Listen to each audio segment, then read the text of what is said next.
God bless you abundantly in the wonderful name of our Dieu vous Lord. bénisse abondamment au nom merveilleux de notre Seigneur et Sauveur Jésus-Christ. Merci de vous joindre à moi, vous parlant depuis le sud-est du Kentucky. Une fois encore, je suis Craig Martindale, alors que nous poursuivons notre aventure du reste engagé dans la merveilleuse et incomparable parole de Dieu qu'il a magnifiée au-dessus de toute sa renommée. Nous allons maintenant poursuivre sur le même thème.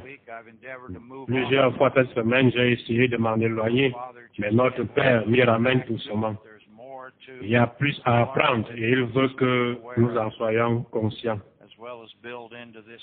Il veut aussi que nous intégrions cette présentation systématique pour bénir d'autres personnes au fil des années par le biais des données audio, des enseignements disponibles sur archive.org, etc.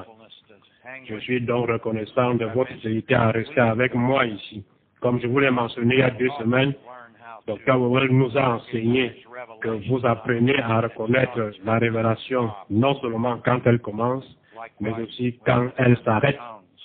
Pareil, lorsque vous interprétez les langues et que vous prononcez des paroles de prophétie dans une communion de croyants pour édifier par l'exhortation et la consolation. Il y a des caractéristiques que le disciple, que celui qui est discipliné, reconnaît toujours. Il apprend à atteindre ce point d'arrêt et à ne pas tomber dans l'excès. Il en va de même pour la révélation. Au cours des derniers mois, j'ai donné un certain nombre d'enseignements que j'ai qualifiés comme étant des traités uniques sur un seul sujet. En fait, cela fait plusieurs mois. C'est ainsi que se sont déroulées ces aventures du reste engagé, des sujets uniques que j'ai appréciés et dont j'espère que vous avez bénéficié. Puis nous avons abordé cette grande figure de rhétorique et branlé les cieux. Et nous l'avons lié dans une compréhension confiante à la grandeur des manifestations de la puissance d'en haut, plus particulièrement le parler en langue. Nous en sommes maintenant à notre 5e semaine. Je pense, peut-être parce que j'ai cru Dieu semaine après semaine. Parfois, je savais déjà dès la fin d'un enseignement qu'il voulait que j'en enseigne d'autres. Cette fois-ci, après notre 4e, je crois que c'était notre 4e occasion, j'ai pensé que ce serait peut-être tout pour l'instant et que nous pourrions passer à autre chose. Mais, au fur et à mesure que j'approchais du samedi, je viens de vérifier mon calendrier, je me suis rendu compte qu'il y avait de plus en plus de choses à dire, de plus en plus. Toute sa parole est grâce et miséricorde, c'est certain. Donc, Dr. Wowell avait l'habitude d'enseigner les 16 clés pour marcher par l'esprit dans ses cours avancés. Donc, j'ai bien sûr fait ma propre version et que j'ai développée lorsque j'ai fait mon cours avancé il y a des années. Et donc, ces enseignements dédiés au reste engagé reflètent une grande partie et même encore plus semaine après semaine au cours de ces années. Nous en sommes à notre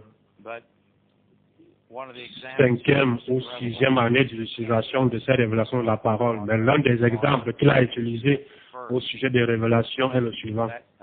Vous ne pouvez pas obtenir la 2e goutte d'eau d'un robinet tant que vous n'avez pas accepté la première. Cette analogie a été une bénédiction au fil des ans, l'eau venant d'un robinet. Vous devez accepter ce qui vient en premier avant de pouvoir recevoir, avant d'être capable de recevoir davantage. De là encore, cela implique qu'il y a un point d'arrêt. À un moment donné, le Père va fermer le robinet. Au fil des années, j'ai rencontré des gens qui pensaient que Dieu leur donnait des révélations constamment, presque perpétuellement, que chaque pensée qu'ils avaient était une parole de sagesse, une parole de connaissance, un discernement des esprits. Et c'est bien sûr la violation de la première clé pour marcher par l'esprit selon laquelle vous devez être doux. Je rencontre des gens qui pensent que le Père leur traverse comme cette cotation boursière qui défile au bas de l'écran de télévision, qui leur parle constamment par révélation. Et c'est bien sûr un ramassis de conneries religieuses. Si quelqu'un est en train d'en faire l'expérience, c'est qu'il a affaire à des esprits diaboliques. car le vrai Dieu ne fonctionne pas de cette manière. Comme notre Père dans la parole nous l'a montré chaque fois que je vais à 16 récits, si vous êtes attentif, je vous le montre, c'est une parole de sagesse, une parole de connaissance, une parole de discernement. Ce ne sont que des portions et des parcelles, des parties. Vous savez, j'ai dit plusieurs fois au cours de ces enseignements que notre terre promise aujourd'hui est votre intelligence, mon intelligence. C'est notre terre promise. Tout ce que Dieu a promis est donné à Israël en termes de terre géographique, délimitée par des frontières, est une magnifique allégorie, une magnifique illustration de la manière dont nous devons contrôler notre intelligence. La vie plus qu'abondante est entre nos oreilles si nous voulons l'avoir ainsi avant tout. J'ai écrit une longue méditation lyrique en 2007 quand parmi nous restes engagés à dactylographier pour moi et je l'ai édité. C'est assez puissant parce qu'il faut le mettre à jour. Je l'ai écrit de juillet à décembre 2007.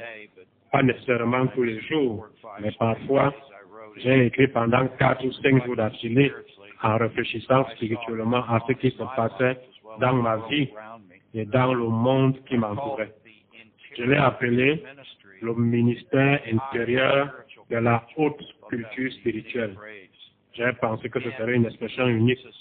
Encore une fois, l'accent est mis sur la marche de l'individu devant le Père.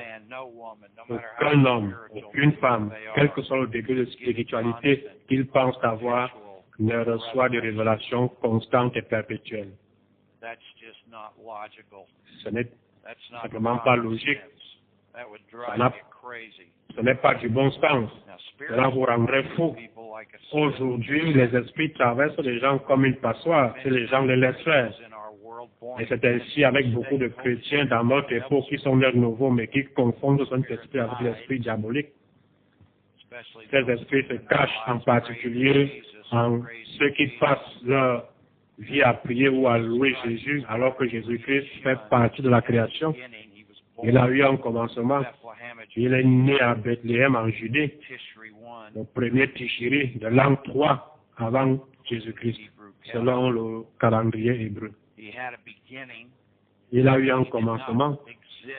Il n'a existé sur terre que des milliers d'années après le livre de Genèse. Il était dans la préscience de Dieu, mais il a eu un commencement. Il fait donc partie de la création. Et la parole nous dit que nous devons adorer le Créateur et non la création. Il fabrique donc des idoles et des icônes à partir de tout ce qui est du domaine des sens, y compris Jésus-Christ lui-même,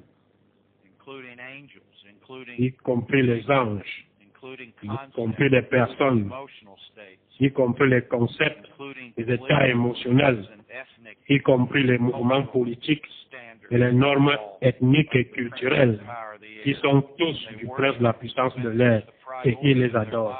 Ils en font la priorité de leur vie. Avez-vous déjà vu des personnes qui font de certains états émotionnels la priorité de leur vie? C'est un cerveau rance qui se construit. J'ai rencontré des gens qui ont été tellement blessés dans leur vie, ils ont décidé que tout ce qui se présentait à eux allait être drôle. Ainsi, tout ce qu'ils affrontent relève d'une attitude mentale comique.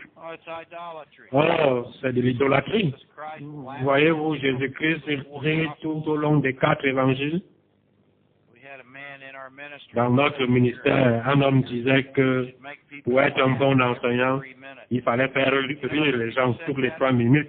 Vous savez, il a dit cela et ma première pensée a été, est-ce la façon dont le Dr. Wewell enseigne puissance pour la vie abondante? Nous faisait-il rire toutes les 3 minutes? Vous voyez, c'est une norme idolâtre. Qu'est-ce que c'est que cette foutaise? D'où vient ce genre d'idiotie? Vous voyez, ils veulent aller à l'extrême. C'est la vieille nature. C'est essentiellement basé sur une peur pétrifiante. Si vous enseignez que vous allez perdre l'attention des gens, je ne suis pas terrifié, c'est votre problème. Je fais de mon mieux. Bien sûr, le sens de l'humour a sa place. Mais il ne faut pas établir une norme et dire je dois faire rire les gens tous les 3 minutes, sinon je n'enseigne pas la parole correctement. Quel genre d'esprit lui a donné cette orientation? Un mauvais esprit. J'ai donc eu affaire à ce genre de choses. Je les ai vus. J'ai vu des gens aller dans l'autre sens. Quand ils ont été brûlés et que l'adversaire les a battus, leur réponse a été qu'ils deviendraient intrépides et terribles et sérieux pour le reste de leur vie, peu importe ce qui leur arriverait.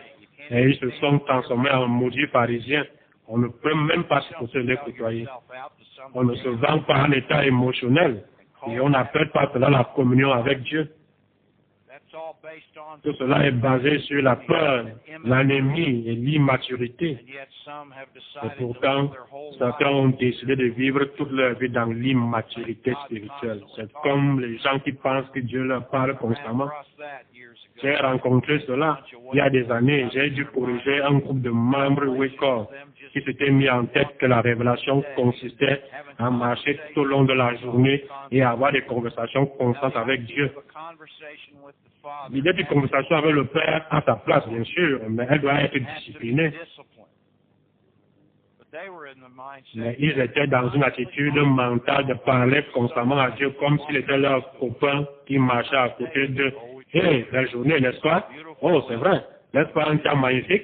Je l'ai fait juste pour toi. Et ainsi de suite. Au départ, il s'agit d'une fantaisie. Mais si vous pensez de cette façon assez longtemps, il y a plein d'esprits diaboliques qui roulent autour de vous. Ils ne peuvent pas lire dans vos pensées, mais si vos habitudes sont si indisciplinées, vous finirez par être tellement excité par cette nouvelle découverte, entre guillemets, et c'est ce qui s'est passé, que ce ministre du ministre corps pensait avoir découvert, au point qu'il a commencé à le partager avec les gens. Maintenant, le monde spirituel sait exactement où fonctionne son cerveau. Il est donc certain que vous aurez des esprits diaboliques qui seront tout à fait à l'aise en citant la parole. Les esprits connaissent la parole. C'est écrit dans le livre. Ils connaissent l'Écriture et ils tremblent. Ils citent les Écritures. Avez-vous déjà étudié les tentations de Jésus-Christ en Matthieu 4, Luc 4? Ce n'est pas parce que certaines Écritures sont citées à votre cerveau que cela signifie que c'est le vrai Dieu qui vous parle. Si vos habitudes sont aussi peu enthousiastes, aussi fantaisistes, aussi arbitraires. Nous sommes appelés disciples pour une raison. L'adoration de la création. Les états émotionnels ont leur place, mais commencer à adorer un état émotionnel, et ils ont même, je les ai vus, ils vont aux Écritures et qu'ils les soutiennent. Et ce sont les seules Écritures qui les regardent. Et bien sûr, ils interprètent mal parce qu'ils les sortent du contexte de toute la parole. Ils lisent tous ces versets sur la joie et s'en servent comme base pour se vendre, pour rester heureux dans leur intelligence, dans toutes les situations. Est-ce ainsi que Jésus-Christ a vécu? Avez-vous? Alors, vous n'avez pas lu la parole. Est-ce la façon dont tout grand homme de Dieu a vécu? Alors, vous n'avez jamais lu certaines choses que je pense aborder aujourd'hui. Vous n'avez jamais lu les épîtres. Vous n'avez jamais lu le livre des Actes. Et pourtant, il y a des gens qui sont inflexibles. Et bien sûr, le royaume des esprits leur permet d'avoir certains succès. Ils ont appâté l'hameçon. Vous savez que la pâte sur un hameçon est délectable pour le poisson. Il sent bon, il a l'air bon, il aiguise l'appétit. Le seul problème, c'est qu'il y a un hameçon. C'est ainsi que les gens se sont laissés berner, séduire, soudoyer, faire chanter par le monde spirituel. Je pourrais enseigner les différents esprits rien qu'à partir de ce point de vue. Nous adorons et servons le Créateur et non une quelconque partie de la création. Nous sommes reconnaissants pour le corps, l'âme et l'esprit dans la création. Mais nous n'adorons personne d'autre que la source. Notre source est un seul Dieu et non 3 ou 6100 que vous priez. Un seul Dieu, un seul Père. Jéhovah Elohim. Il a plusieurs noms qui soulignent des aspects de ta nature. Jéhovah Elohim est la source que nous adorons. Je ne venais pas pour parler en langue. J'adore par le moyen de parler en langue. Je n'adore pas Jésus-Christ, mais par le biais de sa vie, en tant que médiateur, intercesseur et avocat, j'ai accès au Père. Il est le chemin, la vérité et la vie.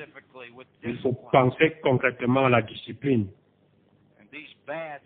Et ces mauvaises habitudes spirituelles, vous devez être diligent avec vous-même. Personne d'autre ne peut le faire. Si c'est suffisamment grave comme celle que j'ai rencontrée au fil des ans et que j'ai dû corriger. Un autre groupe s'est accroché à une phrase que j'ai entendue toute ma vie depuis mon enfance dans l'église baptiste. Il parlait d'une relation personnelle avec Jésus-Christ. Lorsque je suis arrivé au cours Puissance pour la vie abondante, j'ai réfléchi à la question. Ce n'est vraiment pas une déclaration exacte. Ma relation personnelle est avec le Père par l'intermédiaire de Jésus-Christ. Une relation personnelle avec Jésus-Christ est l'un de ces clichés trinitaires qui incitent les gens à prier Jésus, à l'adorer. Cette adoration de Jésus est essentiellement l'esprit diabolique de l'Antéchrist. Car adorer Jésus, c'est mettre l'accent sur son humanité, parce que Jésus est l'équivalent du nom Jésus qui signifie sauveur. C'est un grand nom, c'est sûr, mais adorer Jésus, c'est un esprit, et il est plus que probable qu'il se situe dans le domaine de l'Antéchrist. Car prier Jésus, c'est s'opposer anti à Christ, loin, qui a donné toute son allégeance au seul vrai Dieu, qui a dit, ma nourriture est de faire la volonté de celui qui m'a envoyé, qui a dit, ma doctrine ne m'appartient pas, mais le Père me l'a donné en tant d'autres déclarations claires, même pendant son ministère terrestre, ils ignorent et que les esprits diaboliques finissent par occulter pour les empêcher de reconnaître chaque fois qu'ils lisent la parole. L'adoration de Jésus est essentiellement un démon antéchrist. Ce sont des choses énormes, qui sont présentes dans toutes les religions. La plupart des dénominations, si ce n'est toutes, ont un démon antéchrist. Ils parlent de Jésus, mais ce qu'ils promeuvent est anti. Sa mort, sa souffrance, sa résurrection, son ascension, et le don du consolateur le jour de la Pentecôte. Tout ce qu'ils enseignent sur Jésus, ce qui pousse les gens à revenir aux évangiles, est anti, contre Christ en vous, l'espérance de la gloire. Y avez-vous jamais réfléchi? Revenons donc à cette histoire de révélation. Vous ne pouvez pas être aussi malhonnête devant Dieu dans votre intelligence. Pensez que tout ce qui vous passe par la tête est une révélation. Il y a donc un équilibre. Il attend de nous que nous réfléchissions. Il attend de nous que nous lisions. Il attend de nous que nous mémorisions. Il attend de nous que nous prions. Vous savez comment certaines personnes agissent? Elles n'ont pas besoin de prier. Ils leur parlent de toute façon constamment. Ce n'est pas le vrai Dieu. Si cela n'a pas fonctionné ainsi pour Jésus-Christ, cela n'a pas fonctionné. Et si cela n'a pas fonctionné ainsi pour le grand apôtre Paul, et cela n'a pas fonctionné, alors qui diable êtes-vous pour penser que cela fonctionne ainsi pour vous? L'arrogance et l'ignorance vont de pair. Parole d'une grande chanson. Quoi qu'il en soit, certains de ces membres Waycor qui ont été élevés hors des dénominations évangéliques ont pensé que c'était la meilleure chose qu'ils aient jamais entendue. Plus tard, j'ai entendu quelqu'un dire relation personnelle avec Jésus-Christ. Je sais qui ils sont. Je connais encore leur nom. Je pense à eux en ce moment même. J'ai perdu la tête, mais j'ai beaucoup appris en voyant ce qui s'est passé.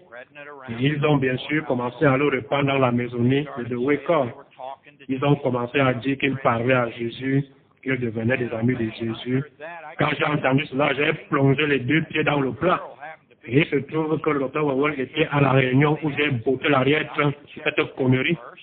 Et je n'ai pas vérifié avec lui d'abord. Je savais que j'avais raison.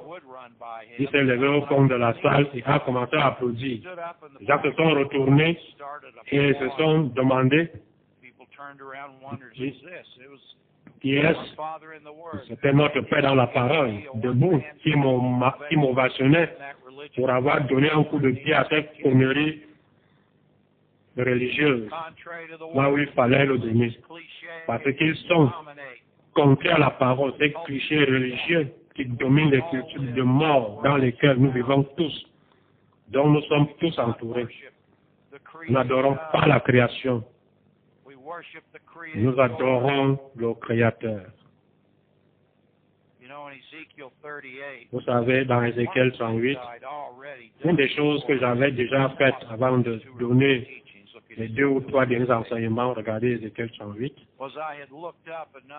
c'est que j'avais cherché un certain nombre de sections contextuelles pour les phrases, non seulement ébranler les cieux sur le tour, mais aussi ébranler la terre.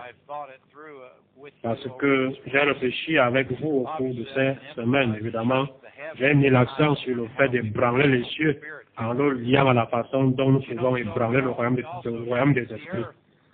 Mais vous savez, nous ébranlons aussi la terre par notre marche, par l'énergisation du don en manifestation, parce que c'est là que nous vivons. Et il est le prince de la puissance de l'air. Et la terre a été maudite quand Adam et Ève sont tombés. Et cette malédiction est toujours là. La terre est maudite.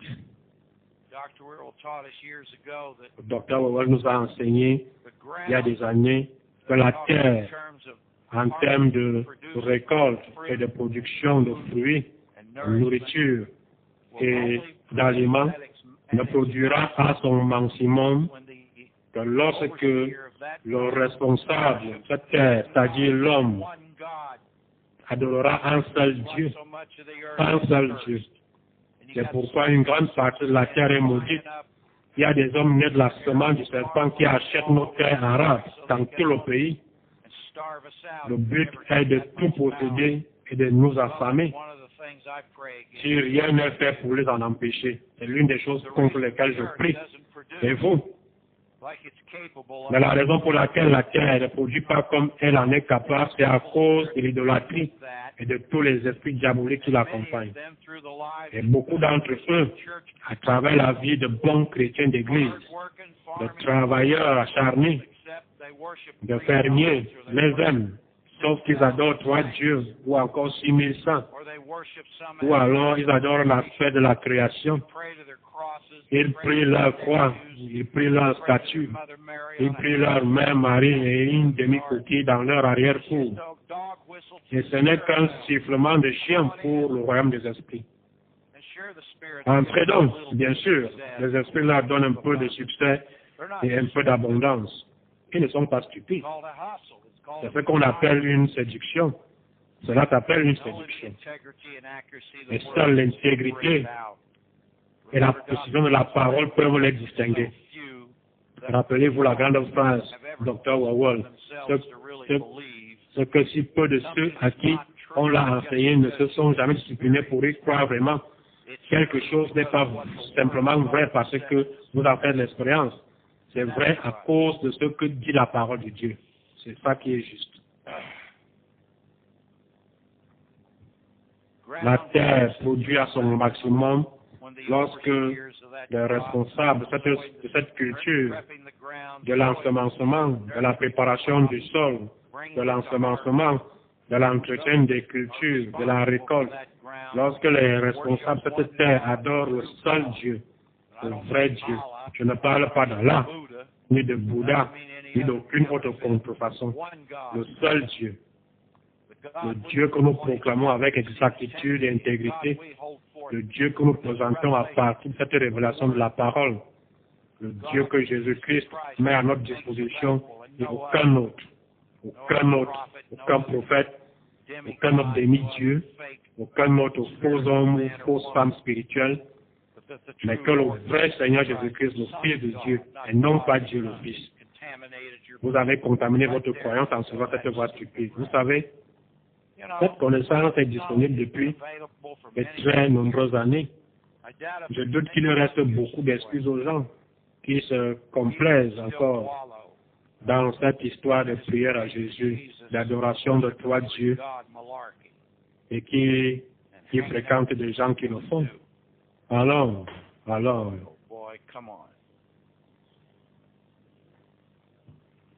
La révélation est une marche disciplinée. Ceux d'entre nous qui suivent la révélation au mieux de leur capacité sont dans cette parole écrite. Nous disciplinons notre pensée. Nous comparons les choses spirituelles avec des paroles spirituelles. Toute révélation que j'ai le privilège de recevoir par la grâce et la miséricorde, c'est ce que je fais. Je la vérifie toujours avec les Écritures. Je ne dois pas nécessairement toujours me tourner, mais je le fais quand même. Il m'arrive souvent de prendre le livre et de l'ouvrir. Vous devriez voir le nombre de Bibles usées en lambeaux qui traînent ici. Je vais à la parole, vous le savez. Souvent, il y a suffisamment de paroles dans mon intelligence et dans mon cœur pour que je sache immédiatement qu'elle est authentique.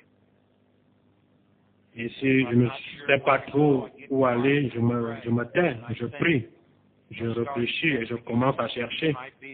Et il se peut que ce soit la 4e ou la 5e écriture que je consulte qui finalement me donne la certitude.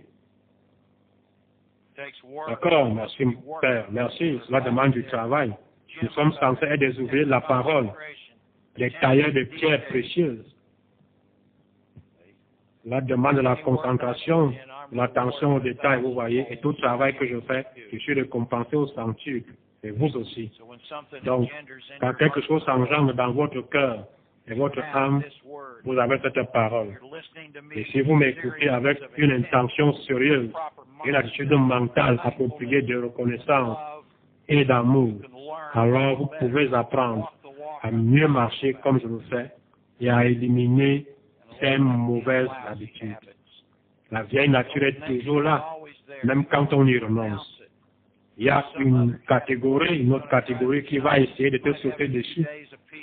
Vous aurez peut-être quelques jours de tranquillité, mais ce renoncement doit être très cohérent car la vieille nature n'est jamais complètement vaincue jusqu'à ce que l'esprit vivifiant et le nouveau corps soient réunis.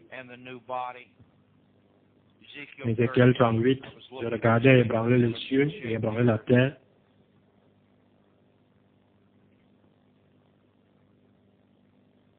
Et nous lirons au verset 16.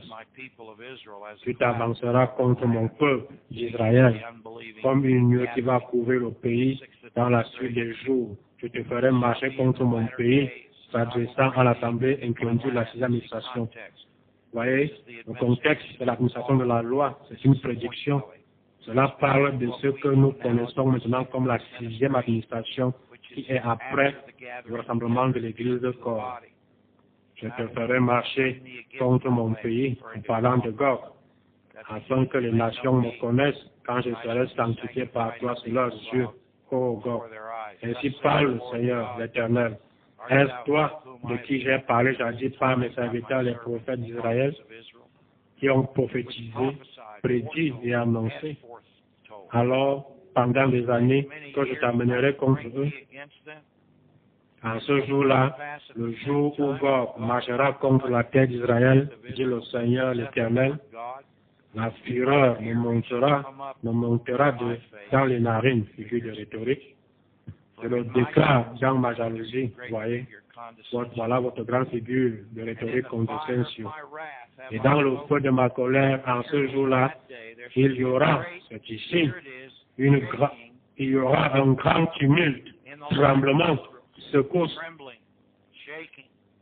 dans le pays d'Israël. Les poissons de la mer et les oiseaux du ciel trembleront devant moi et les bêtes des champs. Regardez le polysandre, plusieurs et tous les reptiles qui rampent sur la terre et tous les hommes qui sont à la surface de la terre. Les montagnes seront renversées, trembleront. Les parois des rochers s'écrouleront et toutes les murailles tomberont.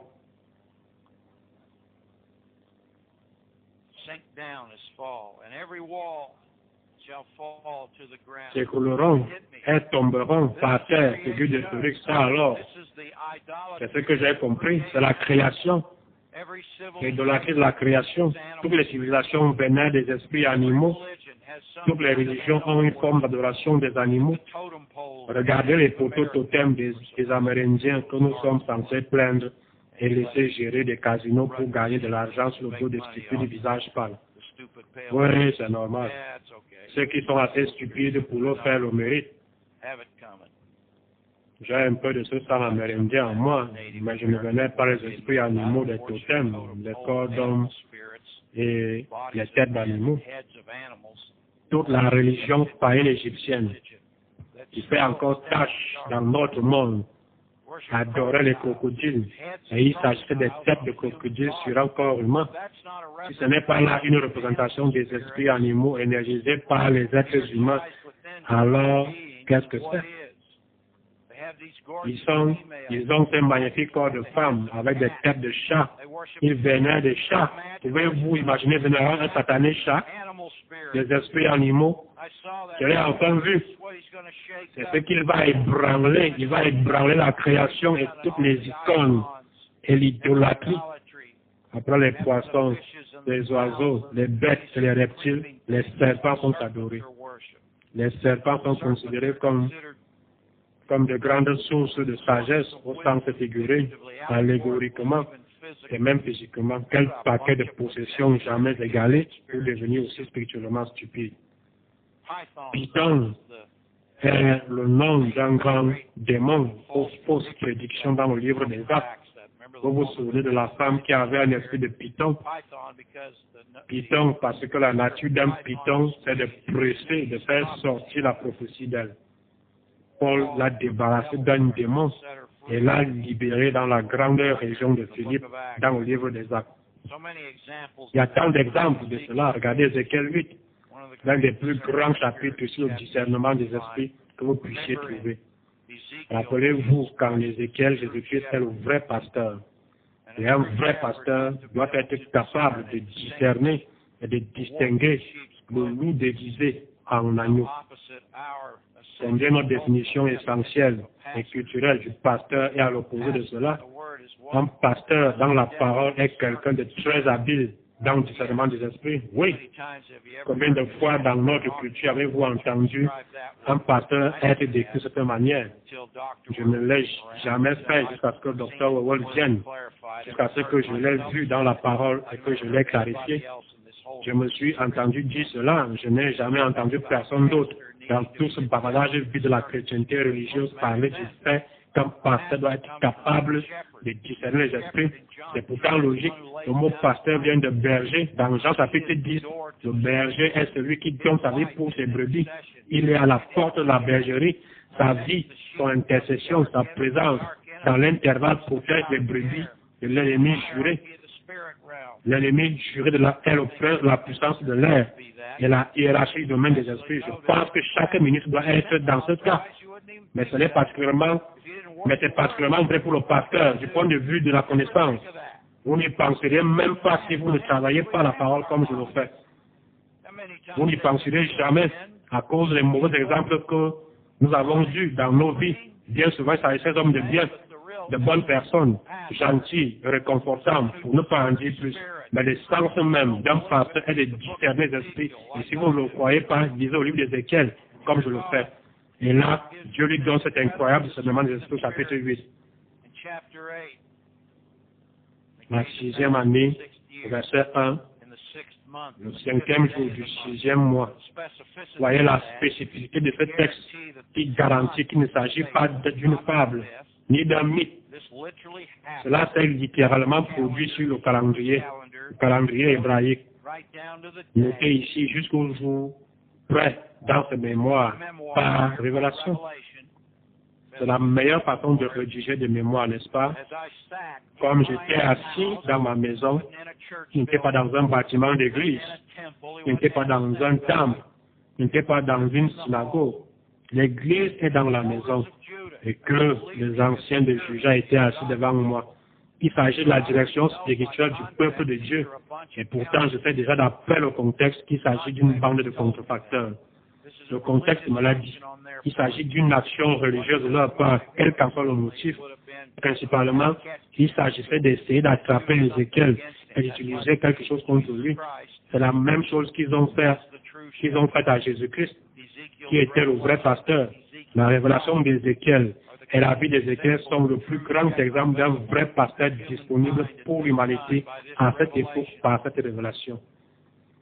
Il avait cet esprit sur mesure. Il avait une partie de l'esprit que Jésus-Christ avait en totalité. Comme j'étais assis dans ma maison et que les anciens de Juda étaient assis devant moi, la main du Seigneur de l'Éternel tomba sur moi. Voilà ce qu'est la révélation, le plus improbable. Il nous a enseigné que la révélation peut survenir au moment et aux endroits les plus probables ou les plus improbables. Pour moi, le terme improbable est souvent la meilleure façon de la reconnaître, bien que cela puisse varier, bien sûr. Souvent, lorsque je travaille sur la parole et que je cherche des réponses, je reçois une révélation, une parole de sagesse, une parole de connaissance, un discernement des esprits, et c'est plus probable dans ma pensée parce que je sais que j'ai besoin d'aide. Je ne trouve pas ce dont j'ai besoin de manière spécifique, mais cela vient à des moments et dans des lieux improbables. De même, lorsque vous êtes, voyez, je pense à quelque chose de complètement différent et une toute autre catégorie de conseils apparaît. J'ai un exemple précis qui date d'il y a 2 jours, parce que c'est un peu trop privé. Je ne vais pas vous dire tout ce que je pense, qu'est-ce que ce serait amusant.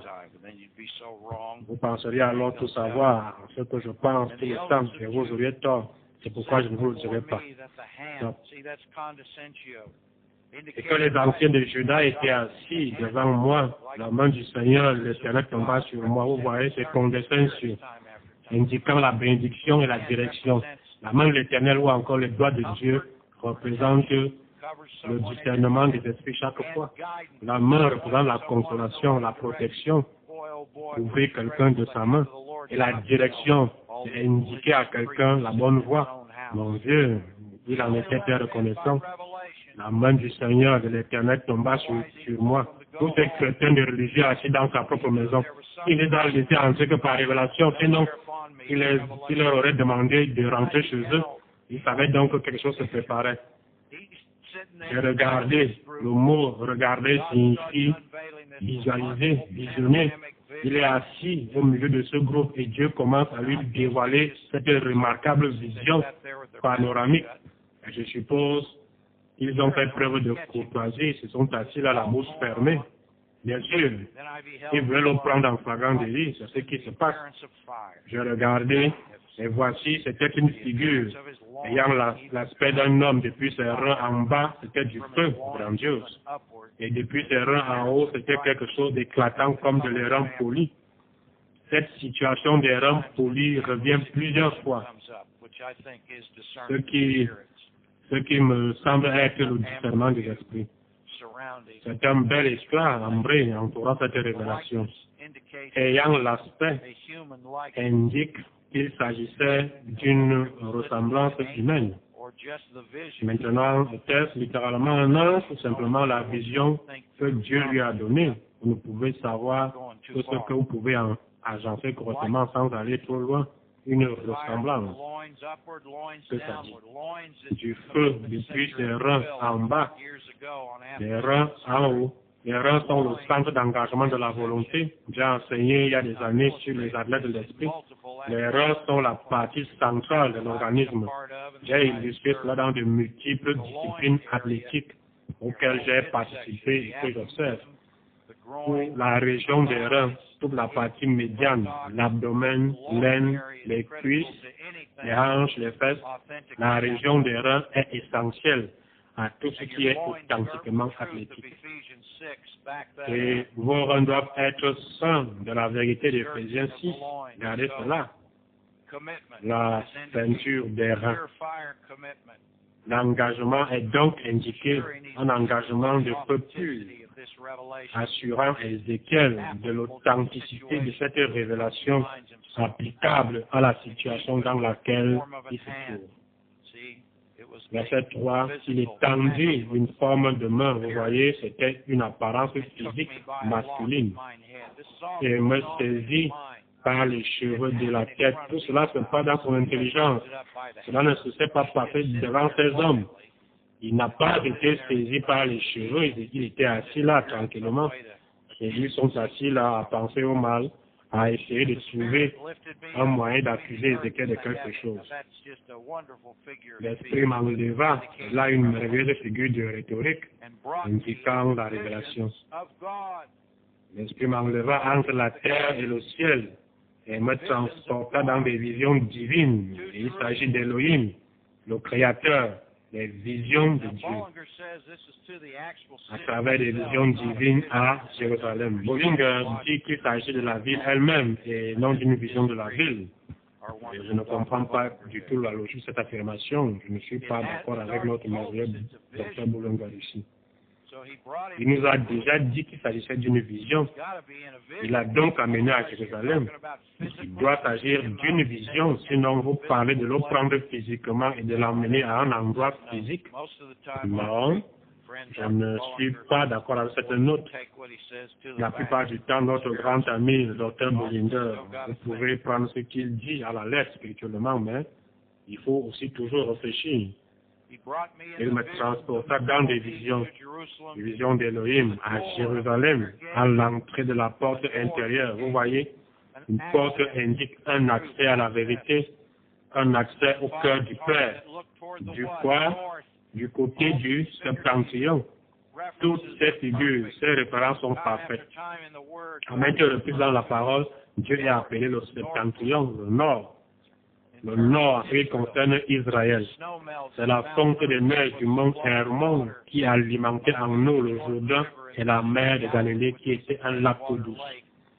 La mer de Galilée, par l'intermédiaire du Jourdain, remplissait tous les oueds, tous les abreuvoirs, toutes les tranchées au printemps de l'année pour arroser toutes les plantes et les fleurs, donner aux animaux leur subsistance et remplir leurs citernes et leurs réserves d'eau.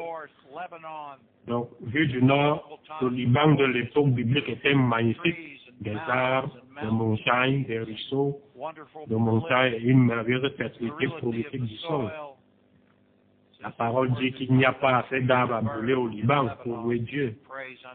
Cela vous montre combien de parler en langue en tant que bonne odeur est important. Du côté du septentrion, où était l'idole de la jalousie, quelqu'un a envahi ce qui devait être le territoire de Dieu. L'idole de la jalousie qui excite la jalousie de l'Éternel. Et voici, la gloire du Dieu d'Israël était là. C'est la puissance manifestée, la gloire. Telle que je l'avais vue, c'est encore là. Ou en vision, c'est encore là, dans la vallée. Il s'agit d'une vision antérieure. Le Père l'a donc rendu conscient de certaines nomenclatures et images auparavant et il s'appuie là-dessus. La révélation peut se développer. Lorsqu'il vous a donné une révélation antérieure, il la développe comme il se doit. Il y a là une véritable discipline. J'ai vu des gens tomber dans l'idée que parce que Dieu leur avait donné une révélation magnifique à un moment donné de leur vie, c'est là que la paresse, la nature humaine entre en jeu. Il se disait donc, eh bien, c'est comme ça qu'il va me montrer cette situation à chaque fois maintenant. Il faut que ce soit ça. Et ce que je veux, eh bien, ce que vous voulez n'a pas d'importance. Lisez la parole. Il y a ici un récit d'édification d'une révélation précédente. Mais Ézéchiel n'a pas pu avoir l'attitude mentale de supposer que c'est ainsi que chaque révélation allait être. Sinon, le Père n'aurait jamais pu la communiquer. Je vous garantis que celle-ci entre dans beaucoup plus de détails que le discernement des esprits précédents. Il me dit, verset 5, Fils de l'homme. L'expression Fils de l'homme apparaît 100 fois dans la révélation d'Ézéchiel. Cela me permet de faire le lien avec le grand évangile de Luc dans lequel il est l'homme de Jéhovah en mettant l'accent sur sa marche humaine encore plus que les autres. Vous connaissez Matthieu, où il est le roi de Jéhovah. En Marc, il est le serviteur de Jéhovah. En Luc, il est l'homme de Jéhovah. En Jean, il est le fils de Jéhovah. L'accent est mis là. Ce n'est pas qu'il contredise les autres, car on retrouve des éléments de ces quatre textes dans les cas. Mais c'est un point d'insistance. L'évangile de Luc est le seul endroit où l'on trouve le récit de la naissance de Jésus-Christ. Si certains d'entre vous ne sont toujours pas d'accord avec cela, c'est qu'ils n'ont pas bien travaillé sur Jésus-Christ, notre semence promise. Certains d'entre vous se disent, eh bien, qu'en est-il des mages? Les mages n'étaient pas là la nuit de sa naissance. Il faut être clair là-dessus. Et peut-être que pour certains, si c'est la première fois que vous l'entendez, alors il est venu dans la clarté de l'esprit. Les crèches que vous avez installées dans votre jardin sont inexactes. Les mages n'étaient pas là à la nuit de sa naissance, mais seulement les bergers avec Joseph et Marie et le bébé couché dans la mangeoire, disait Luc chapitre 2. L'histoire des mages se trouve en Matthieu chapitre 2, soit au moins 1 an et 4 mois après la naissance de Jésus-Christ. Et ils n'ont même pas rencontré Joseph. Joseph n'a jamais vu les mages. Marie et son jeune enfant, bien différents d'un bébé, se trouvaient dans une maison dans la région de Bethléem. Ils n'étaient pas dans une crèche. Joseph n'était pas là. Marie lui a alors parlé avec enthousiasme des mages et des richesses qu'il leur avait laissées. Joseph a alors eu la révélation qu'il devait se rendre en Égypte. Il avait besoin de cette richesse pour élever le Fils unique de Dieu de façon appropriée. Je l'ai dit déjà à plusieurs reprises, je pense que Joseph est le plus grand des pères terrestres qui ait jamais existé. Comment pourriez-vous mettre quelqu'un contre lui? Il a élevé le Messie et il était son fils adoptif, pas son fils de sang. Donc, le plus grand des pères terrestres qui ait jamais vécu était un père adoptif et avait un fils adoptif. Qu'en pensez-vous? Et je pense qu'il a sacrifié sa vie pour cela. Il n'est pas mentionné une fois que le ministère terrestre de Jésus commence. Je pense qu'il s'est endormi de fatigue pure. Il a dû lutter contre l'adversaire avec tant de diligence pendant ces 30 années. À un moment donné, il n'est tout simplement pas mentionné parce que je pense que c'est tellement blessant pour le cœur du Père. Il ne le mentionne même pas. Mais nous pouvons réfléchir et le remarquer. Et nous pouvons apprécier la grande paternité d'un homme nommé Joseph.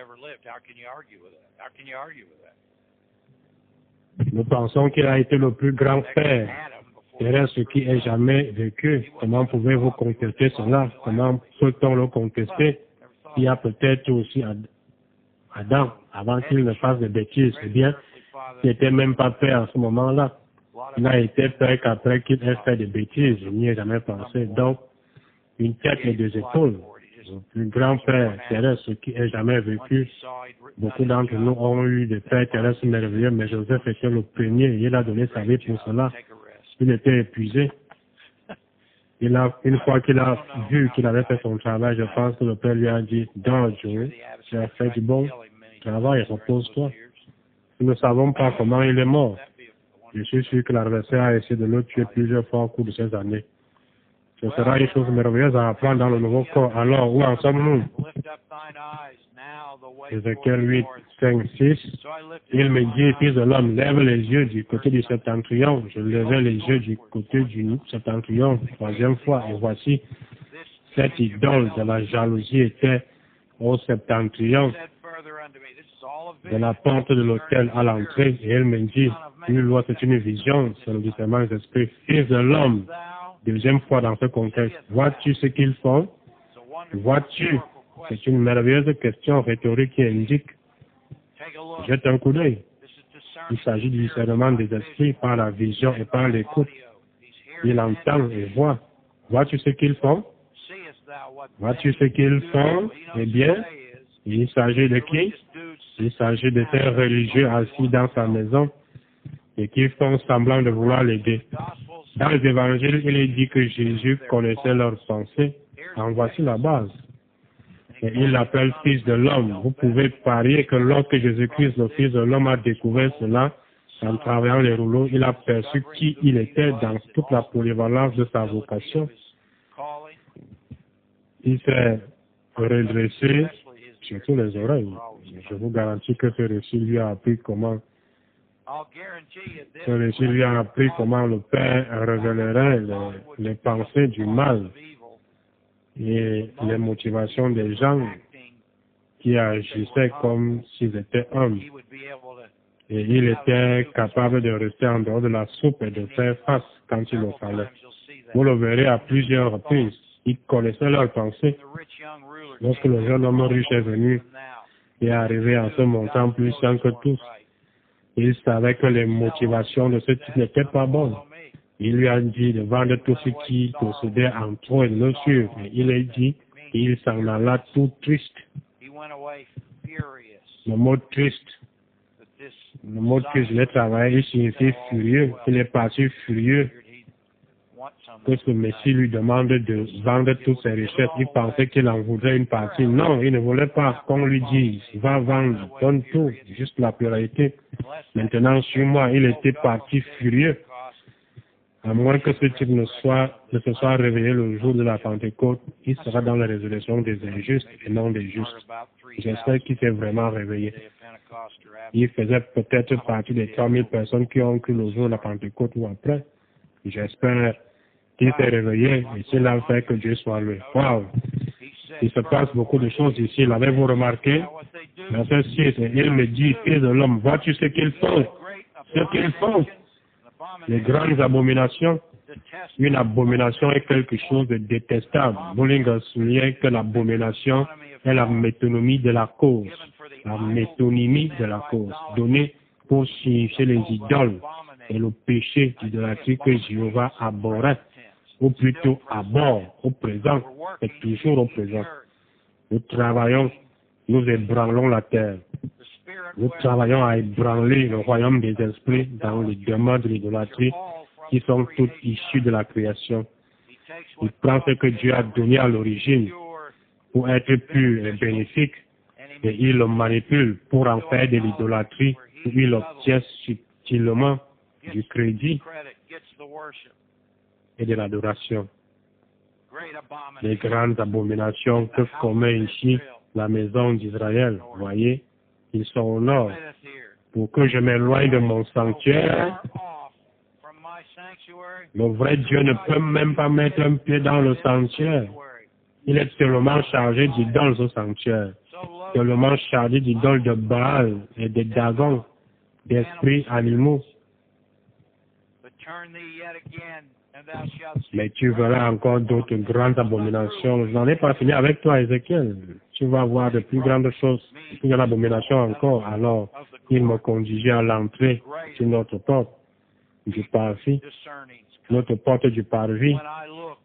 Des discernements plus grands et plus profonds vont se produire. Je regardais. Il s'agit d'un acte de volonté, comme lorsque Moïse est tourné et a regardé le buisson ardent pour voir ce qui se passait. C'était sa volonté d'enquêter, sa volonté d'agir. Des milliers et des milliers de personnes se sont détournées de ce qu'elles pourraient regarder aujourd'hui. Ils ne le veulent pas. Ils n'ont pas faim et soif de la justice. Ils ont faim et soif de religion. Ils ont faim et soif de rituels. Ils ont faim et soif de cérémonies. Ils ont faim et soif de leurs mauvaises habitudes spirituelles. Ils ont faim et soif de la création, parce que le monde spirituel leur a jeté quelques biscuits, quelques friandises.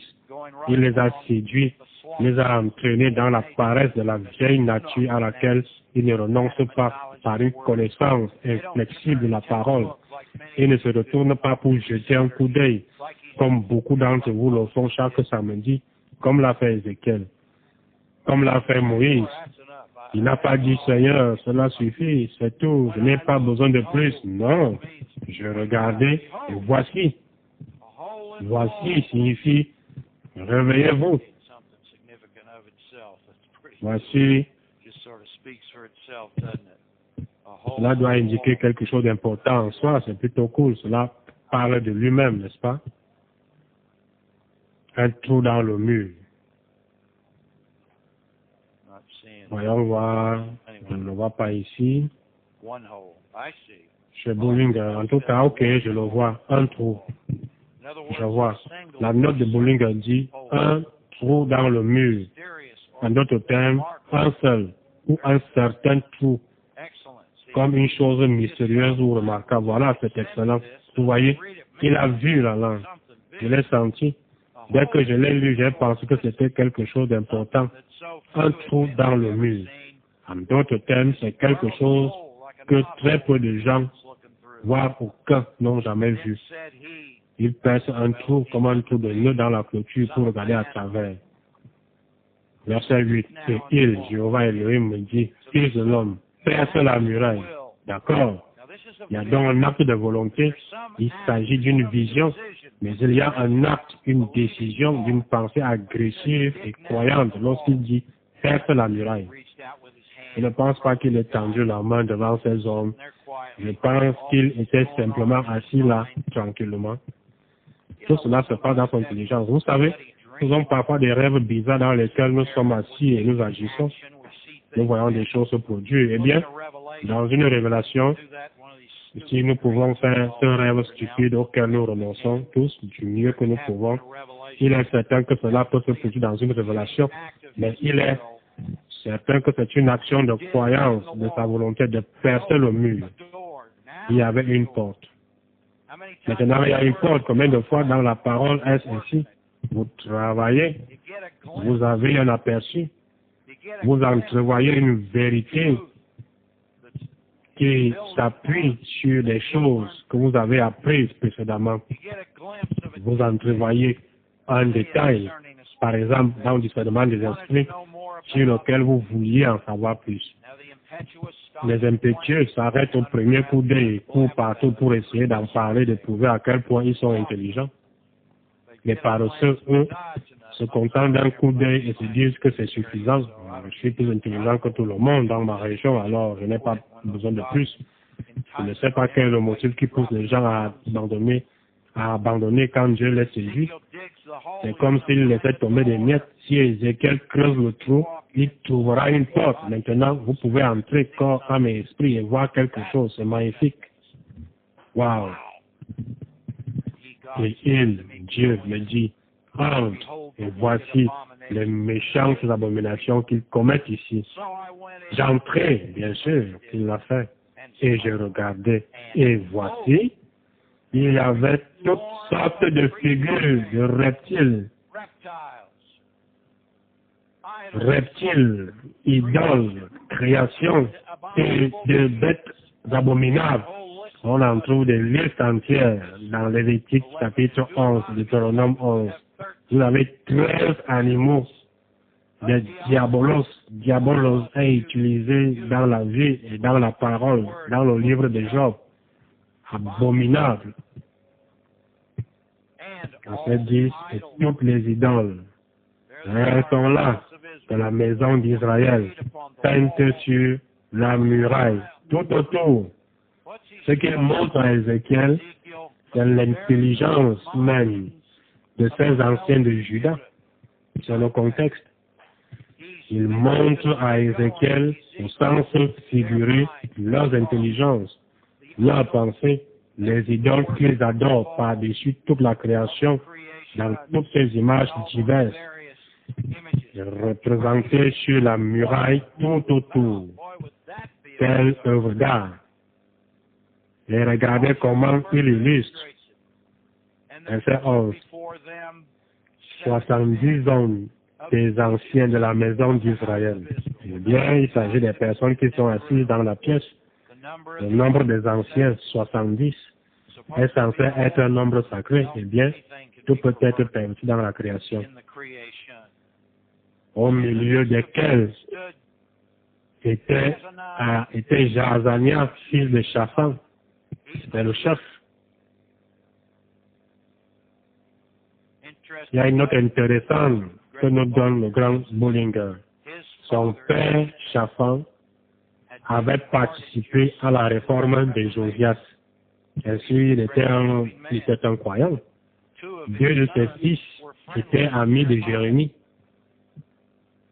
L'autre, Jaazania, est mentionné au chapitre 11, au verset 1. Mais ce type, je pense qu'il faut dire qu'il est de la semence du serpent. Il correspond à la définition. Il vient d'une grande famille croyante. Il a la réputation de son père. Même ses fils sont apparemment des hommes merveilleux, croyants, amicaux envers Jérémie. Rappelez-vous, Jérémie n'avait pas beaucoup d'amis. Et pourtant, il est le chef de file de cette adoration, de toute cette représentation de l'esprit diabolique, les reptiles, les choses rampantes. Cela signifie ayant une vie en elle, des bêtes vivantes, rampantes, énergisées, rampant les unes sur les autres. J'imagine qu'il s'agissait d'un tableau vivant qui devait être dégoûtant et spectaculaire. Des barres, des rugissements, des salivations, des vilaines bêtes rampant les unes sur les autres. Voilà les esprits vivants, les esprits diaboliques que le Père lui fait discerner pour qu'Ézéchiel sache ce qui se passe dans l'intelligence de ces saints hommes d'action. Je pense que cela parle fortement à notre temps et époque. Lorsque j'ai entendu le docteur Wawel dire au cours de l'été 71, je n'étais pas censé être dans la salle. Il a été décidé à la dernière minute de me confier la réalisation du film du cours. Ce soir-là, nous utilisions un film 16 mm, de faire fonctionner le projecteur. C'est-à-dire, celui qui devait le faire a dû s'occuper d'autre chose. Ce que j'ai été heureux de faire, c'était mon premier été à The Way International. Je n'étais là que depuis un mois. C'était comme mon temps d'apprentissage avant d'entrer en résidence. Et je l'ai entendu dire, il y a des gens d'église qui participent à un camp familial de la voix et ils confrontaient idolâtrie de notre époque. Et il a dit, il n'y a pas une dénomination aujourd'hui qui ne soit pas dirigée par quelqu'un né de la semence du serpent. Vous pensez bien que le Père m'a fait venir pour entendre cela. Je ne m'en tiens qu'à tout le travail que j'ai eu la joie de faire sur ces hommes et femmes contrefaits, ces dirigeants contrefaits. Je ne l'ai plus jamais entendu dire une chose pareille. Il a peut-être fait, mais je ne l'ai plus jamais entendu. Vous pensez que le Père me préparait à ce qui allait arriver? Je pense que oui, les voici. Puis il me dit, eh bien, on va terminer le verset 11 donc. Puis les charpents se tenaient devant ces idoles, chacun l'encensoir en la main. Vous voyez, c'est leur encens, un encens de contrefaçon adorant les reptiles, les bêtes abominables, les idoles représentées sur les murailles de leurs intelligences. Verset 12. Et il se levait une épaisse nuée d'encens. Et il me dit, fils de l'homme, vois-tu ce que font dans le ténèbre? Vous voyez le secret de leurs intelligences. Les anciens de la maison d'Israël, chacun dans sa chambre, plein de figures. Dans son cabinet d'images, selon la version King James, est-ce bien précis? Cabinet d'images, ce sont les images que vous portez dans votre intelligence pendant que vous vivez. Si vous avez besoin de les nettoyer, faites-le. Quand vous priez, ne soyez pas, ne vous embrouillez, pour vous débrouiller. Ézéchiel 8:12, chacun dans sa chambre plein de figures. Car il dit, il est celui qui sonde les cœurs, il pense se cacher devant Elohim, mais car il dit, l'Éternel ne nous voit pas, l'Éternel a abandonné le pays. Et puis, il en montre d'autres, mais c'est ce que je voulais que vous voyiez à la lumière d'ébranler la terre, les reptiles, choses rampantes d'Ézéchiel. Il y a un excellent dans le livre d'Agé que j'avais examiné il y a quelques semaines. Et puis, un couple de notre reste fidèle est tombé dessus et l'a partagé avec moi et me l'a rappelé. Ce qui a été l'étincelle qui m'a fait comprendre que je devais continuer à enseigner sur ce sujet au moins pour une semaine de plus. Dans Agé chapitre 2, au verset 1, le 21e jour du 7e mois, mon Dieu, nous avons déjà dépassé l'heure suivante. Eh bien, laissez-moi vous terminer ceci. Passons au verset 16. Je reste à l'alliance, je reste fidèle à l'alliance que j'ai faite avec vous quand vous sortez de l'Égypte. Et mon esprit est au milieu de vous, ne criez pas, car ainsi parle l'Éternel des armées. Encore un peu de temps, et je branlerai les cieux et la terre, la mer et le sec. Vous voyez la création d'où viennent toutes les idoles, habitées, infiltrées de bêtes abominables adorées par les intelligences des hommes et des femmes. J'ébranlerai toutes les nations, toute l'incrédulité de toutes ces cultures dont les gens sont si fiers, toutes chargées d'esprit. Et regardez ceci, Agé 2:7, les trésors de toutes les nations que le désir de toutes les nations viendra, eh bien, qui est? C'est le Messie, Jésus-Christ. Malgré toute l'idolâtrie de nos cultures, il est le véritable désir de toutes les nations. Ils viendront. Les cieux et la terre sont donc secoués. Les icônes, l'imagerie, les infiltrations et les puissances qui s'y trouvent sont ébranlés. Nous les secouons, nous les engourdissons, nous les anesthésions, nous les gelons. C'est la figure de rhétorique qui fonctionne pour vous. Nous le faisons dans la vie quotidienne. Rappelez-vous, Dieu a dit à Gédéon d'aller découper cette idole de Baal. Son nom signifiait coupeur de Baal ou Jérubaal, l'autre nom qu'on lui a donné. C'est tailler, abattre Baal. C'est l'ébranlement de la terre. C'est ce à quoi nous participons également dans cette grande marche de puissance. Très bien. 15 minutes de pause et nous reviendrons à quelque chose. Que vos cœurs soient bénis. Passons au psaume 18. Nous avons abordé ce psaume à la lumière d'ébranler les cieux, mais j'aimerais l'approfondir parce que je crois que le psaume 18 est un psaume parallèle, très similaire de 2 Samuel 22, fournissant une perception et une conscience spirituelle approfondie des variables de l'impact sacré engendré de manière créative lorsque l'on opère le don du Saint-Esprit par la croyance énergisée de l'amour agapé en manifestation. 2 Samuel 22 est un psaume parallèle, très similaire, mais il y a des différences. Et il se peut que nous fassions des allers-retours entre ces deux psaumes. Si vous voulez les marquer, 2 Samuel 22 et psaume 18. Dans 2 Samuel, Jésus-Christ est le rejeton de la postérité de David. Il est dit, versets 1 et 2, David adressa à l'Éternel les paroles de ce cantique lorsque l'Éternel lui délivrait de la main de tous ses ennemis et de la main de Saül. Et il dit, c'est alors que tout commence à se dérouler de façon magnifique. L'autre de Bullinger dit, à ce moment de son histoire, ce cantique a été écrit et édité par lui plus tard en tant que psaume 18, avec la pleine liberté de tous les autres éditeurs de leur propre travail. Je pense qu'il s'agit là d'un point très important. Si vous allez au psaume 18, nous lisons cette grande préface au psaume qui est divinement donné. Le psaume 18, verset 1, au chef des chants du serviteur de l'Éternel, de David, qui a adressé à l'Éternel les paroles de ce cantique lorsque l'Éternel lui délivrait de la main de tous ses ennemis et de la main de Saül. Il dit, puis il déroule. La note de Bullinger est à nouveau remarquable. Comme tous les psaumes de David, il trouve son accomplissement dans le vrai David. Vous voyez, la prédiction, beaucoup de choses, mot pour mot, qui sont énoncées au sujet de Jésus-Christ dans la période de l'Évangile. Donc, le vrai David est donc le Messie, l'homme parfait de Dieu.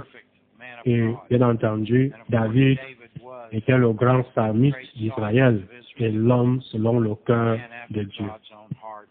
Et poursuit en disant, il est placé tel qu'il a été écrit pour la première fois dans 2 Samuel 22, mais il est édité et placé ici pour trouver sa véritable relation avec les autres psaumes. Rappelez-vous, dans le psaume, il est dit qu'il a adressé à l'Éternel. Plus tard, l'auteur de Samuel l'a rapporté ici. Il fait quelques modifications, tout autant par révélation, afin qu'il soit placé correctement dans la révélation appelée Psaume. N'oubliez pas que tous les psaumes n'ont pas été écrits par David. C'est lui qui a écrit le plus grand nombre de psaumes, mais ils ne sont pas tous de David. Certains d'entre eux ne sont pas nommés. Nous en revenons à la grande remarque de Bullinger. Mais quoi David n'aurait-il pas le droit revendiqué par tous les autres écrivains, sans parler du droit du Saint-Esprit de produire son vouloir et son fait selon son bon plaisir, son honneur. Il a été édité pour sa place ici lorsqu'il a été remis au chef des chantres. Il s'agit de la souscription de l'appendice 64 développe sur le chef des chantres, le chef des services d'adoration dans le tabernacle et plus tard dans le temple. Il a donc édité tout d'abord pour qu'il s'inscrive correctement dans la révélation des psaumes. Ensuite, pour qu'il puisse être utilisé dans le service du culte public afin d'instruire et d'inspirer le peuple. La révélation fondamentale l'a adressée à l'Éternel en remerciant, je dirais, d'une manière qui s'apparente au livre des Actes, en parlant des merveilleuses œuvres de Dieu. Ainsi donc, dans 2 Samuel 22, il est dit au verset 28, la terre fut ébranlée et trembla. Les fondements des cieux frémirent. N'est-ce pas merveilleux? Les fondements des cieux frémirent. Et il fut ébranlé parce qu'il était irrité. Il s'élevait de la fumée dans ses narines. Regardez cette image vivante. Lorsque vous parlez en langue contre les hommes et les femmes monstrueux qui essaient de nous envahir, et pour que la parole du Seigneur ne puisse pas avoir libre cours. Vous pouvez vous rappeler cela.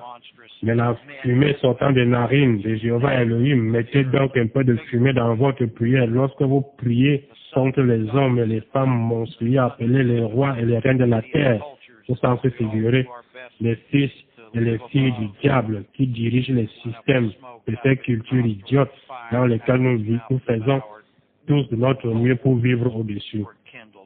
Il s'élevait de la fumée dans ses narines et un feu dévorant sortait de sa bouche.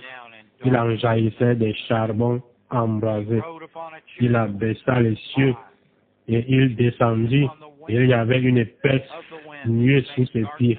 Il était monté sur un chérubin et il volait. Il paraissait sur les ailes du vent. Il faisait des ténèbres une tente autour de lui. En d'autres termes, il les fit fuir partout où il allait, il y avait de la lumière. Il était enveloppé d'amas d'eau et de sombres nuages.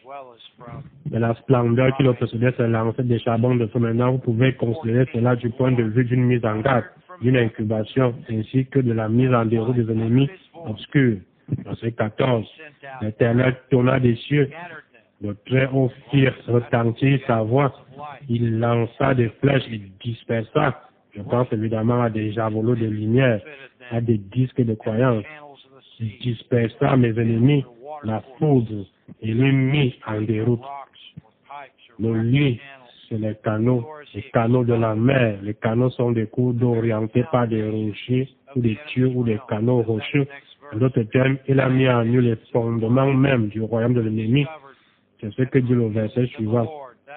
Les fondements du monde furent découverts par la menace de l'Éternel. C'est ce qu'il a dévoilé à Ézéchiel. Il a montré à Ézéchiel les fondements de l'idolâtrie qui dominaient les intelligences de ces anciens d'Israël.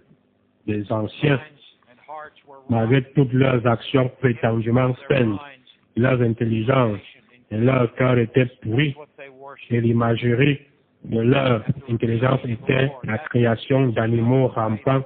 C'est ce qu'ils adoraient par la menace de l'Éternel. C'est ce qu'il montrera aux fidèles, autant que nous en aurons besoin ou que nous pourrons le supporter en temps et en lieu. Il nous dévoilera les fondements de ce monde pourri, la convoitise de la chair, la convoitise des yeux et l'orgueil de la vie. Et bien souvent, il s'agit de nous montrer les fondements du cœur pourri des personnes qui s'efforcent de nous entraver, qui sont des épines dans la chair, comme elles l'étaient pour Paul, qui s'efforcent de mettre des obstacles sur le chemin de nos objectifs selon Dieu. Par la menace de l'Éternel, par le bruit du souffle de ses narines. Il étendit sa main d'en haut, il me saisit, il me retira des grandes eaux. Il me délivra de mon adversaire puissant, de mes ennemis qui étaient plus forts que moi. Vous voyez? C'est pourquoi la terre a besoin d'être ébranlée avec toutes ces idolâtries. Secouez-les dans leurs allégeances. Il faut les amener à douter des icônes, des buts de leur vie. Amenez-les à douter, à s'effondrer, à se décourager, à s'arrêter de faire de l'obstruction de mes ennemis. Verset 18, qui étaient plus forts que moi. Il m'avait surpris, précédé au jour de ma détresse, mais l'Éternel fut mon appui. L'ébranlement de la terre et des cieux. Vous voyez, dans le Somme 82, maintenant je pense que nous passerons la plupart de notre temps dans le Somme 18 après ceci, mais regardez le Somme 82 à la lumière de l'ébranlement des canaux et des fondations de la terre. Il a montré les fondations des intelligences de ces hommes, mais parce qu'ils étaient des menteurs, leurs paroles et leurs actions couvraient le véritable système racinaire, si vous voulez, de leur vie, qui était l'idolâtrie.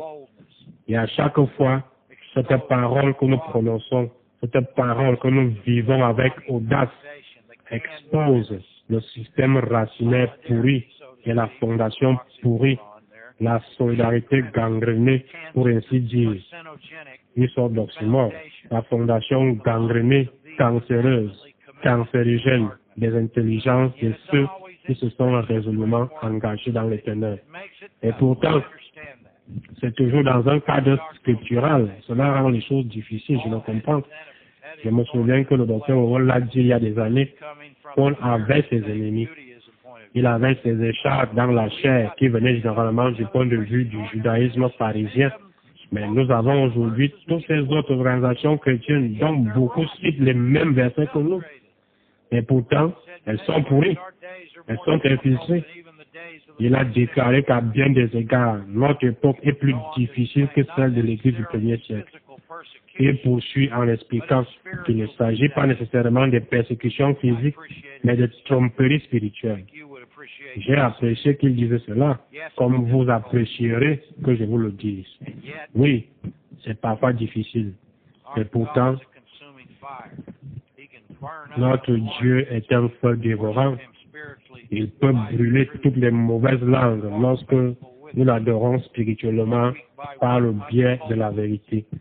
Et comme vous marchez fidèlement avec moi dans ces révélations qui se dévoilent semaine après semaine et qui s'appliquent à votre propre décision quotidienne, et c'est le cas, si vous avez les yeux pour voir et les oreilles pour entendre, je vous invite à vous joindre à moi.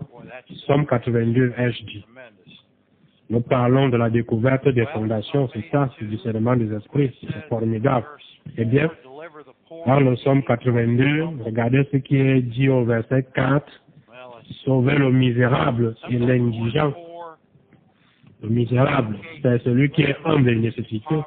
Parfois, le mot misérable indique littéralement la pauvreté physique. Parfois, il indique la pauvreté spirituelle. C'est un mot de la version Louis II. Parfois, il indique l'humilité. En général, c'est le contexte qui doit le définir pour vous. Si ici, Bouling parle des opprimés, d'accord, cela fait du sens. C'est logique. Il poursuit en disant que c'est une personne sans défense dans l'expectative. Eh bien, impuissant du point de vue de la sagesse, de la connaissance des sens, rappelez-vous que Paul a dit dans 2 Corinthiens 12, 10, quand je suis faible, c'est alors que je suis fort. Mais ensuite, il continue en disant, dans l'expectative, cela m'indique qu'il y a de l'humilité ici. Au verset 3, rendez justice aux humbles. J'aime dire humble plusieurs fois pour ce mot de la version King James. Faible et à l'orphelin, faites droit aux malheureux et aux pauvres. Vous voyez, c'est souvent le reste fidèle. Nous avons été affligés, nous avons été abandonnés, nous sommes dans le besoin, mais nous sommes humbles devant celui qui répond aux besoins. Sauvez le misérable, homme et indigent, délivrez-le de la main des méchants, une grande prière. Il, vous voyez, il peut être les juges du verset 1, les indigents eux-mêmes, ou les méchants. Moulinga dit qu'il s'agit des indigents, je ne suis pas d'accord, je dis. Ils n'ont ni savoir ni intelligence. Vous voyez, au sujet des misérables, il est dit que nous sommes dans l'expectative. Nous sommes humbles, donc nous comprendrons. Maintenant, les faux juges les dieux, le royaume des esprits, verset 1, ils jugent parmi les dieux. C'est le royaume des esprits diaboliques, les daimonions. Oui, ils ne sauront jamais, ou ne comprendront jamais. Mais je dis que cela répond aux méchants. N'est-ce pas l'antécédent le plus proche? Débarrassez-les de la main des méchants. Ils, les méchants, n'ont ni savoir, ni intelligence. Ils marchent dans les ténèbres. Vous voyez? Je pense que ce sont les méchants, n'est-ce pas? Plus logique. Regardez ceci. Tous les fondements de la terre sont ébranlés. Il s'agit d'abord du premier verset. Verset 1. Elohim se tient dans l'assemblée de Dieu. Il juge au milieu, au-dessus, au royaume des esprits. Jusqu'à quand jugerez-vous avec iniquité? Vous voyez les jugements de ce monde, même comme Job seulement, les jugements ont la face voilée. Dans Job 9, 23 et 24. Connaissez-vous ce lien? Faites ce lien dans Job 9. Dans l'un de ces grands soliloques, de ces grandes présentations devant les consolateurs fâcheux qui ne le méritaient pas, mais il leur a donné quand même. Plus tard, ils se sont réveillés. La parole n'est donc pas retournée sans effet. Mais dans Job 9, il expose la verset, au verset 23. Si du moins le fléau donnait soudain la mort. Mais il se rit des épreuves de l'innocent. Vous voyez, il condamne Dieu sur ce point. Beaucoup de commentaires disent que c'est le vrai Dieu qui rit des épreuves de l'innocent. Eh bien, dans le cadre pas avec un Dieu qui est lumière et un Dieu qui est amour. Cela ne correspond pas au Dieu du chapitre 1 et 2 qui aime Job si profondément et qui est si fier de lui. Il faut repartir correctement les pronoms. N'oubliez pas que le piège de l'ennemi n'était pas connu des hommes de ce temps, pas aussi clairement qu'il l'est pour nous aujourd'hui. Ce n'est pas qu'ils étaient faibles. Ils savaient qu'il y avait le mal. Ils savaient qu'il y avait des mauvais esprits. Mais parfois, lorsqu'ils semblent attribuer à Dieu le mérite d'actes impies, cela signifie simplement qu'il a dû les permettre, à raison du libre arbitre qu'il accorde à chaque être humain. Mais parce que les gens ne le croient pas, ils ne peuvent pas intercéder contre leur ennemi. Il, ici, est clairement l'adversaire. Il, dans le verset qui précède, rit des épreuves des innocents. L'adversaire aime cela, regardez bien. Job 9, verset 24, la terre est livrée aux mains de l'impie. Cela ne correspond-il pas à ce que nous savons de la chute de l'humanité dans Genèse 3 avec Adam et Ève? Le docteur Well nous a appris que les droits conférés à Adam en tant que chef, prince du paradis, ont été transférés au serpent. Et maintenant, l'adversaire devient le Dieu de ce monde. Job 9, 24, la terre est livrée aux mains de l'impie. Eh bien, il en savait déjà beaucoup, n'est-ce pas? Ce qui est bien plus que ce que savent la plupart des gens aujourd'hui, même avec le piège maintenant révélé. Ils voilent la face des juges. Et la note de Bullinger est formidable. C'est-à-dire de sorte qu'ils ne peuvent pas discerner entre le bien et le mal. Eh bien, c'est ce que j'appellerais votre système juridique.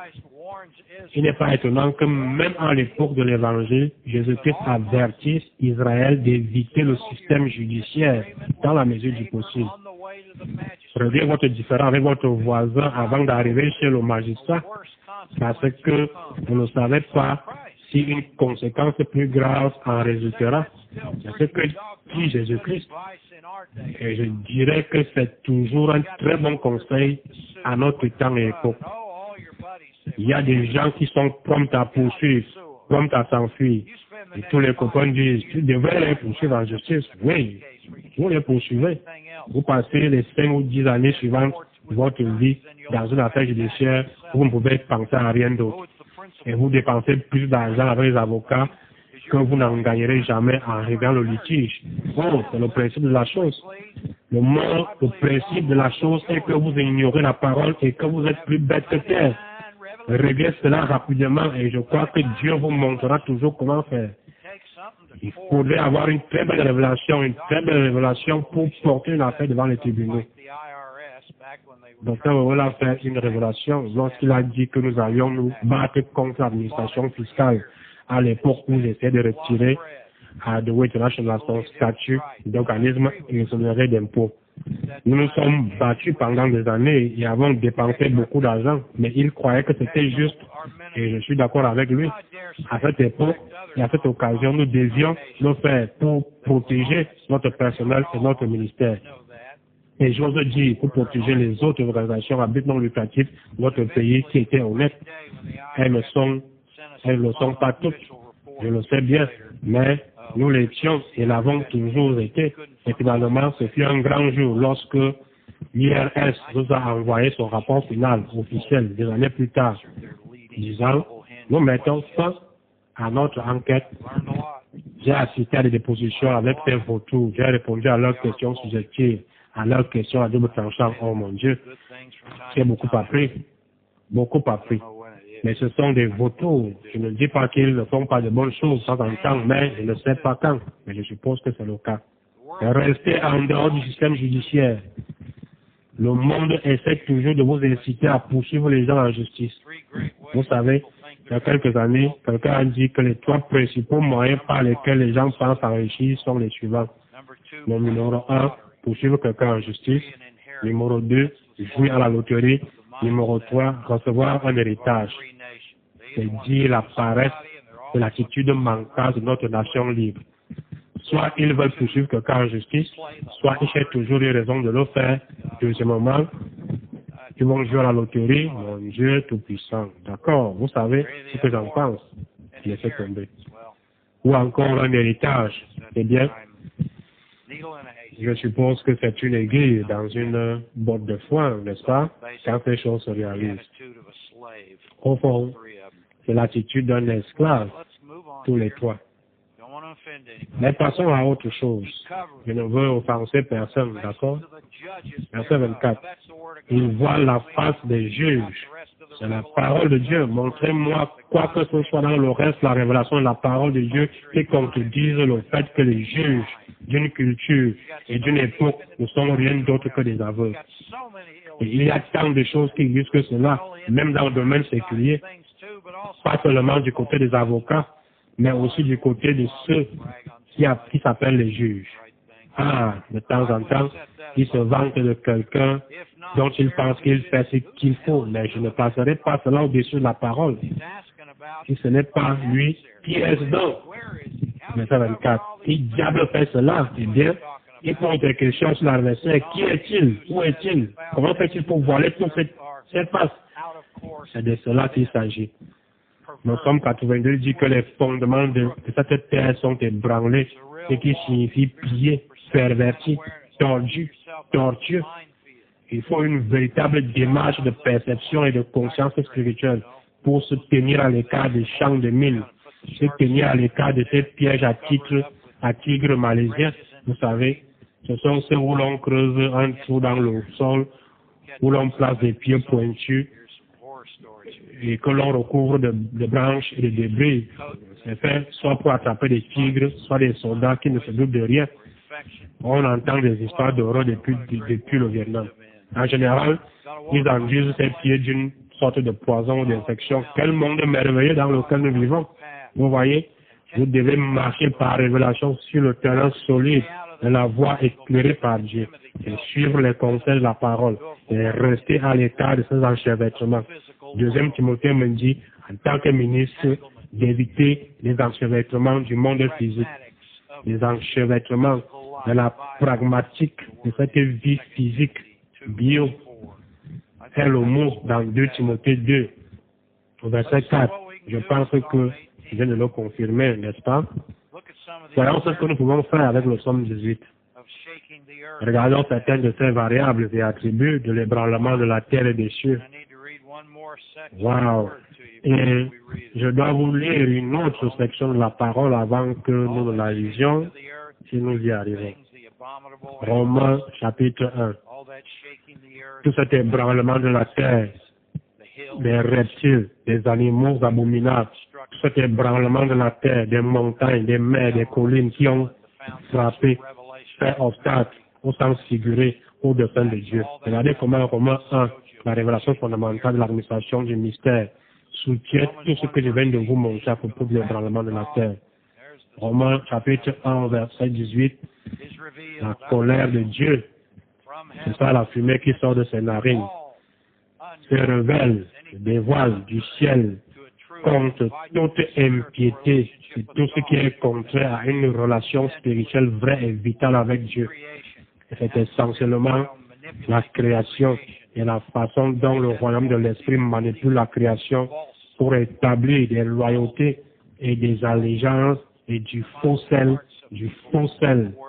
dans les esprits et les cœurs des gens devant la parole, contre toute impiété et toute injustice des hommes, c'est-à-dire l'humanité qui retiennent signifie supprime injustement la vérité captive, voir les obstacles, les murs, les inimitiés. Car ce qu'on peut connaître de Dieu est manifeste pour eux, Dieu le leur ayant fait connaître à tous, même aux impies. Verset 20. En effet, la perfection invisible de Dieu, sa puissance éternelle, sa divinité, la suprématie de Dieu au-dessus de l'ennemi et de tous ces petits dieux se voit comme à l'œil nu depuis la création du monde quand on les considère dans ses ouvrages. Ils sont donc quoi? Inexcusables. Cela résout le problème de pleurer dans sa soupe à propos de tous les pauvres gens dans tous les autres pays qui n'ont pas entendu la parole. Ils ont tous vu l'œuvre du vrai Dieu. S'ils ont le cœur de voir, de croire et de remercier la création et sa beauté, même notre propre corps humain nous convaincrait qu'il y a un Dieu grand, merveilleux et aimant qu'il a créé pour nous. Il faut être vraiment bercé par l'éternel pour croire à toute cette évolution qui se serait produite par hasard. Ce n'est qu'un tas de balais de première main. Voilà la merveille du corps humain, même avec toutes les faiblesses, les maladies et les choses auxquelles nous sommes soumis. Regardez comment le corps se guérit lui-même. Regardez la magnificence du système nerveux central. Regardez l'impressionnante complexité du cerveau humain et de la colonne vertébrale.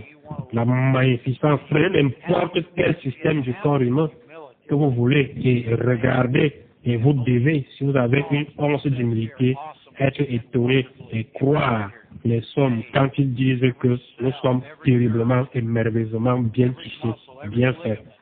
Chaque cellule, chaque terminaison nerveuse, chaque muscle, chaque ligament, chaque tendon affecte l'ensemble comme une tapisserie magnifique et parfaite. Nous savons que nous ne sommes pas parfaits, mais que Dieu a fait un si bon travail que même après des milliers d'années d'attaques de l'adversaire contre le corps et l'intelligence humaine, la perfection de l'original est encore très facile à voir. En effet, les perfections invisibles de Dieu. Je ne parle pas de votre propre corps, je ne parle même pas du monde naturel et du système solaire qui nous entoure. Verset 21. Puisqu'ayant connu Dieu, ils ne l'ont point glorifié comme Dieu, ils ne lui ont point rendu grâce. Mais ils se sont égarés dans leurs pensées. Dans leurs pensées, nous y voilà. Souvenez-vous d'Ézéchiel 8, leurs imaginations, les chambres de l'imagerie de leur cœur. Et leur cœur, sans intelligence, a été plongé dans les ténèbres. Se vantant d'être sages, c'est toujours ce qu'ils font, n'est-ce pas? Pourquoi ne peuvent-ils pas se taire et rester stupides? Mais non, les esprits en eux ne laisseront pas cela se produire parce qu'ils ont un mandat agressif du Dieu de ce monde, selon lequel les plus ignorants doivent aboyer, crier et brailler le plus fort. Wow. C'est un ennemi redoutable. S'il se taisait, il n'y aurait pas de problème. Eh bien, je pense que nous pouvons parfois les faire taire en ébranlant la terre, en secouant leurs idoles, en ébranlant leurs images par la puissance de ces manifestations, quelle que soit la manière dont elles sont télévisées en vous jour après jour. Se vantant d'être sages, ils sont devenus fous. Fous, insensés, comme il est dit plus tard. Ils sont dignes de la mort. Verset 32. Que signifie digne de mort?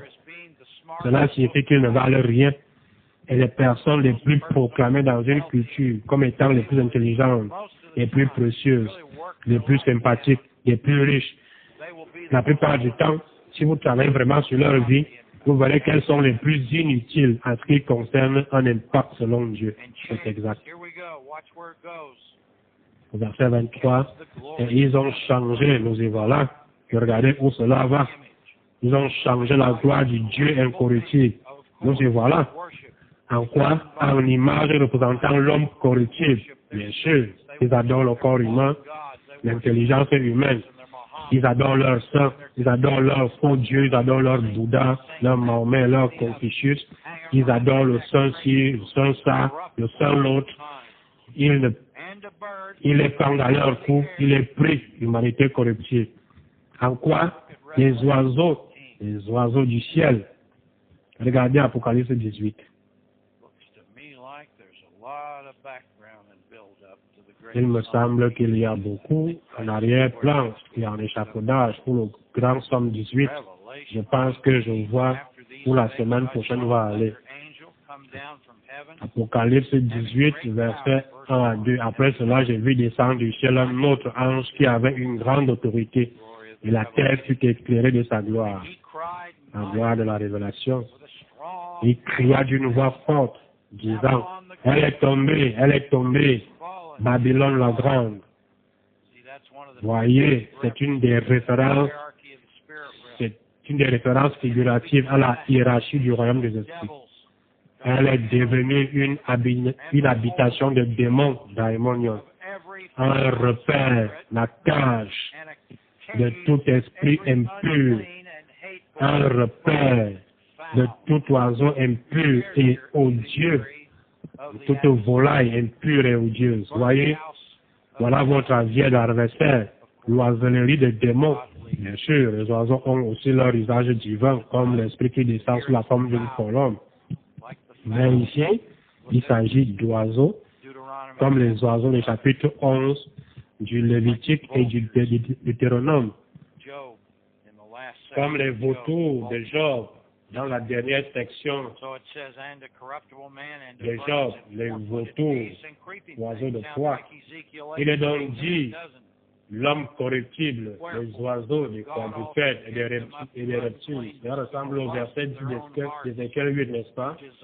C'est pourquoi Dieu les a livrés à l'impureté selon les convoitises de leur cœur, en sorte qu'ils déshonorent eux-mêmes leur propre corps. Voici la grande vérité, je parle, que vous m'avez entendu citer des centaines de fois au cours de ces années. Eux qui ont changé la vérité de Dieu en mensonge, qui a changé ces impurs, ces immondes, ces envahis d'esprit, ceux qui gardent l'imagerie de la création dans leur intelligence comme point central de leur vie, qui a changé la vérité de Dieu en mensonge.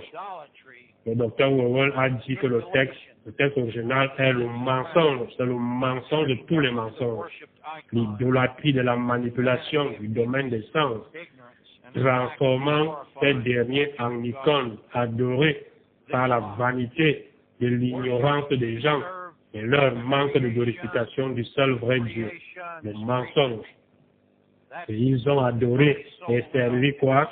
La création. La création est la créature. C'est le domaine du corps et de l'âme dans lequel nous vivons tous. Au lieu du Créateur, c'est la clé, bien sûr. Nous pouvons admirer certaines choses dans la clé. Il est évident que nous bénéficions des choses dans le domaine du corps et de l'âme. L'essentiel est de ne jamais placer la source de ces bénédictions physiques, émotionnelles et mentales au-dessus du Créateur lui-même. Au lieu du Créateur qui est béni éternellement, que vous et moi l'adorions ou non, il est béni éternellement. Amen. Voilà une bonne préparation au Somme 18. Je pense savoir où nous irons la semaine prochaine. Donc, merci de vous être joints à moi. Que votre cœur soit béni. Vous êtes les meilleurs. Que Dieu vous bénisse abondamment. Passez une bonne semaine à adorer et à servir, en donnant la priorité au Créateur plutôt qu'à la création. Je vous aime. Que Dieu vous bénisse.